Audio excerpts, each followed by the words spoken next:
in that first one I told you about, because that's where the Japs had mined phosphorus out of that. They had Peleliu. They had mined phosphorus. That's where they were in the caves? And they had built caves all in there to get phosphorus, where they put their machinery in there and get all that. And it was a big mountain, kind of. They had two big mountains on that little island, and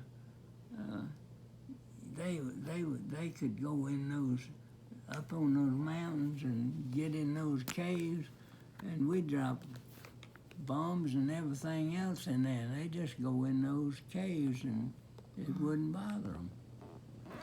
They'd come out again. So that's the reason we were supposed to get that in 48 hours, and we was there a month. Oh, wow. So, yeah, because we got the island, we got the airport the first day. Mm-hmm. That's where I landed every time on the airport. That was the main objective on any of those islands, to get the airport. And we had it the first day and had planes flying in and out of it first day. But when you get to those mountains where they got the phosphorus, and it wasn't a big island, Peleliu. but it's just like looking under there, and you're looking to. The airport was on the flat ground, and we didn't have too much trouble getting in there. I didn't have. Okinawa was where they gave us a lot of trouble with fire, shooting. But we got into that airport pretty good. But it was just getting them out of those caves was the problem. Well, this is supposed to be talking about the caves. Mm-hmm. As the war in the Pacific progressed, the Japanese struck an increasingly defensive posture. And for the Marines, the going got increasingly tough. As American Navy and Marine forces made steady progress on the islands of the Pacific, Japanese forces took a new approach: disrupt the landing, then retreat and attack the invaders from heavily dug-in defensive positions. This strategy led to savage fighting on the island of Peleliu. 6,265 Marines were wounded, and 1,241 were killed in the month-long battle. In the subsequent battles for Iwo Jima and Okinawa, the Japanese forces were even more deeply entrenched, fighting to the death from caves, tunnels, and concrete bunkers. And they were ever more willing to choose death. Rather than surrender, many Japanese soldiers opted to die or commit suicide for their emperor. But this was a misinterpretation of the Bushido Code, the samurai way of the warrior. As General Patton put it, no one ever won a war by dying for their country. They won by making the other son of a bitch die for his. Oh, they had some planes on that first island. They had some planes with no wheels on them. The Japanese did. They were death missions. Yeah. They Kamikaze.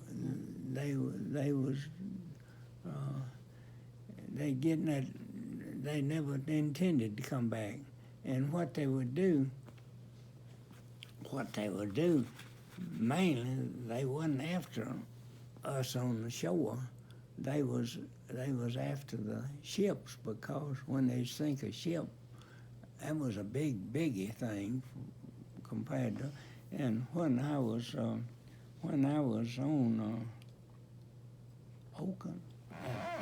Okinawa, we had some Marines there on the shore, right on the shore. Me and a bunch of Marines, and I heard a plane, but I didn't pay any attention because I thought it was an American plane. And I looked up, it was a darn Japanese plane right over my head. They flew low because they didn't want the radar to get them. they'd flow low so the radar on the ships couldn't. But about the time I looked up, all hell broke loose. The Navy had detected them, and they started shooting. Well, they didn't pay us any attention because they was trying to save their lives. They killed about 4 or 5 folks that was with me, and I jumped in a hole as soon as they started shooting. Man, when you jump in a hole, but they was hard to get those darn planes. Those Navy would be shooting, but they wouldn't get them just like that. They'd fill that air with flak before they'd get them. And that airplane, it wasn't much further than a telephone pole over my head. It was flying low to keep from radar getting them. And I hit the hole as soon as I heard the first bomb hit, the first shell explode. I knew I was in trouble. And they got 2 or 3 of the folks that was in my outfit there. They killed them. Sounds like they got a lot. They killed a lot of Americans, but they had to shoot them. You couldn't just let them come on, and that's a lot of Americans got killed by Americans like that. And it could have been me if it had hit where I was. It just happened to be off from me. But a lot of them, some of them wasn't any further than here to Joe's house from me. They was just right. We was just close together. But the ones that got killed, I think they was worked in the kitchen part, cooking part, and where they provided the food for us. But It was a tough war. you just got to be on the move. But that was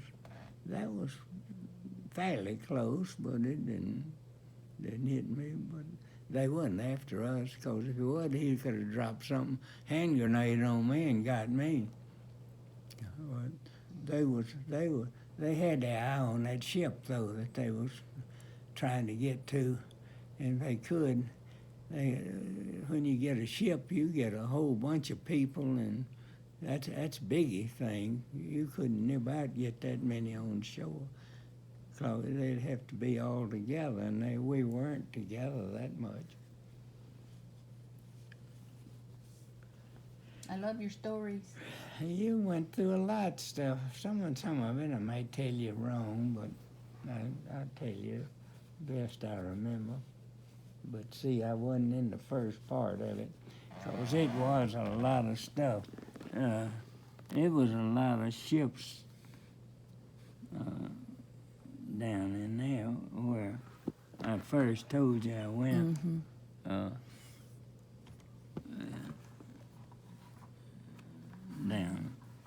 Down in there, so it'd been some ships. Guadalcanal. So it'd been ships sunk down there. So the Japs had done their damage. Or New Caledonia. New Caledonia, yeah. New Caledonia. That's New Caledonia. It had been, the New Caledonia was a pretty place. It had, and it belonged to England, I think, or somebody. That, yeah. But they had more orange trees and things, and I took care. We went on little hikes there. I think that's 80 miles wide, long there, but it was narrow. But I'd carry my backpack with me and fill it up with oranges and lemons and things, and because the natives had left, most of them they had natives still on there, but they was on a hideout because that island had been attacked by Japanese too, and that was the prettiest place I was. So if it wasn't for those ships being all sunk in there, but they had that harbor full of sunk of ships, of boats and things, Japs had done a lot of damage before I got in there. They started out without any opposition anywhere, because them and the Germans started a war in Europe, and Japs started in the Pacific. And the Germans had, see, what both of those countries had armed themselves, and none of the other countries had. So everybody was sitting ducks. You know, every country was just. And, That's why you believe in a good military. And Franklin Roosevelt,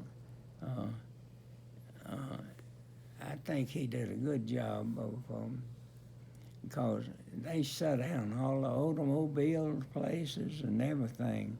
And of course, Bill Wiley was in that business, and he had been selling Buicks in Memphis, and him and Dan Chandler went to Jackson and opened up their own business, and they didn't get it.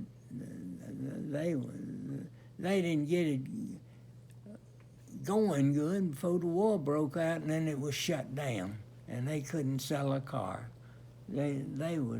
Bill Wiley always was a good businessman, though. He was smart, and Dan Chandler and him was going to do good down there had the war not broke out. But when it did, it screwed up their whatever investment they had. They'd already rented had a building, had some cars in it, and they froze. You couldn't sell a car. They froze the cars. So they messed Dan Chandler up real bad.